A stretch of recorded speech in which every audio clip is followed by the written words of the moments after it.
Les 30 derniers jours ont été excellents pour les actions. L'indice MSCI All Country World Index comprend environ 3000 sociétés et a progressé de plus de 5 % depuis le 13 novembre. Mais si on compare par rapport aux performances mensuelles habituelles, les dernières semaines ont été encore plus impressionnantes pour les obligations. L'indice Bloomberg Global Bonds Aggregate est en hausse de plus de 4 %. Cependant, l'histoire la plus marquante a été le contraste frappant entre les performances des géants de la technologie, souvent appelés les 7 magnifiques, et le reste de l'indice, que notre équipe appelle les 493 oubliés. Tandis que les géants de la techno sont restés stables, les 493 oubliés ont fait un bond de plus de 5 %. Ce changement dans la dynamique du marché, qui inverse la tendance selon laquelle les géants de la techno ont dominé les gains de 2023 jusqu'à novembre, peut être attribué à plusieurs facteurs. Le plus évident est la baisse des rendements obligataires qui a déclenché un immense rallye dans les sociétés à petite capitalisation. La question est donc pas de savoir pourquoi, mais plutôt de savoir si ça peut continuer. À l'approche de 2024, ce changement de régime est-il durable? Bonjour, je m'appelle Pierre-Benoît Gauthier, vice-président adjoint à la stratégie de placement à IG Gestion de patrimoine. Joignez-moi chaque semaine alors qu'on explorera les différentes tendances qui influencent les marchés. C'est la semaine du 11 décembre et encore une fois, les marchés sont en mouvement. La baisse des taux des bons du Trésor en novembre a mis Wall Street en état de fête, mais on ne peut pas s'empêcher de nous demander pendant tout ce temps-là, est-ce que le marché doit faire attention à ce qu'il souhaite? C'est-à-dire que, est-ce que la baisse des taux s'explique par des raisons qui sont positives ou négatives? Le principal facteur positif a été la baisse de l'inflation. L'indice américain des prix à la consommation, qui a été publié en novembre, était inférieur aux prévisions. Pas de beaucoup, seulement de 0,1 %, mais il était inférieur.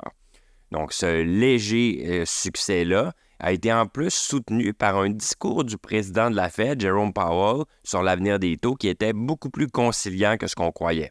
Donc, ces deux événements mis ensemble ont incité le marché à réévaluer la trajectoire prévue pour l'inflation et les taux. Dans le même temps, les spéculateurs ont ressenti le besoin d'ajuster leur position.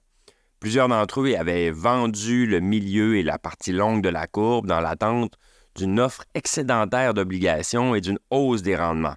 Cette spéculation-là avait elle-même contribué à la hausse des rendements. Donc, autrement dit, les spéculateurs, en prenant position, en prévoyant une hausse des taux, avaient eux-mêmes provoqué une forme de hausse des taux. Mais au fur et à mesure que le mois de novembre avançait, les enchères ont commencé à donner l'impression que tout ça était basé sur des réactions un petit peu excessives face aux inquiétudes concernant l'offre. Le succès des enchères d'obligations d'État avait comme apaisé plusieurs des craintes. Parce qu'il faut comprendre que lorsque le gouvernement doit financer les déficits, on doit émettre des obligations et on le fait via des enchères. Lorsque les spéculateurs ont donc sorti de leurs transactions, les rendements se sont mis à baisser.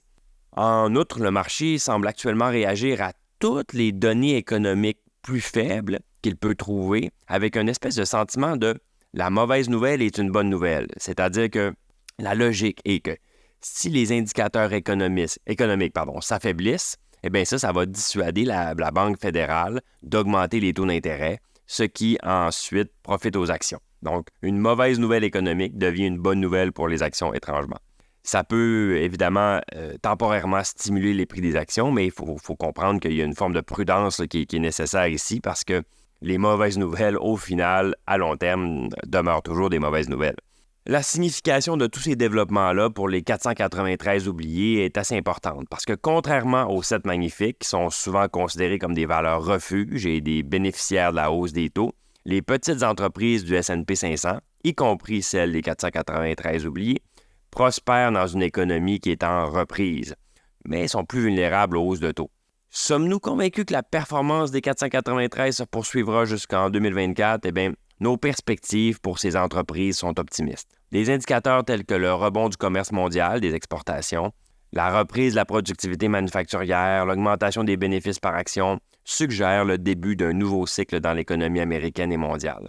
De règle générale, les entreprises de valeur et les petites compagnies se comportent bien dans ce type d'environnement-là, en particulier lorsque l'inflation diminue et que les politiques monétaires deviennent moins restrictives. La largeur du marché s'améliore. Les 493 oubliés rattrapent les 7 magnifiques.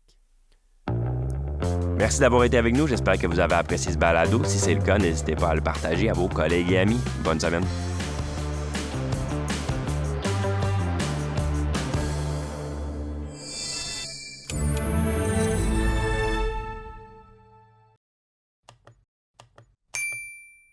Le contenu de ce balado, y compris les faits, les perspectives, les opinions et les recommandations, ne doit pas être pris ni être interprété comme un conseil en matière de placement, ni comme une offre de vente ou une sollicitation d'offre d'achat de tout titre cité.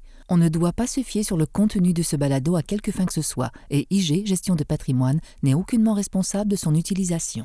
Le présent balado renferme des énoncés prospectifs qui décrivent nos attentes actuelles ou nos prédictions pour l'avenir. Les renseignements prospectifs sont assujettis à des risques, incertitudes et hypothèses pouvant donner lieu à des écarts significatifs entre les résultats réels et ceux exprimés dans le balado. Nos opinions sont susceptibles d'être modifiées en fonction des conditions du marché. Les placements dans les fonds communs peuvent donner lieu à des commissions ainsi qu'à des frais. Veuillez lire le prospectus avant d'investir. Les fonds communs ne sont pas des placements garantis, leur valeur varie fréquemment et leur rendement antérieur peut ne pas se reproduire.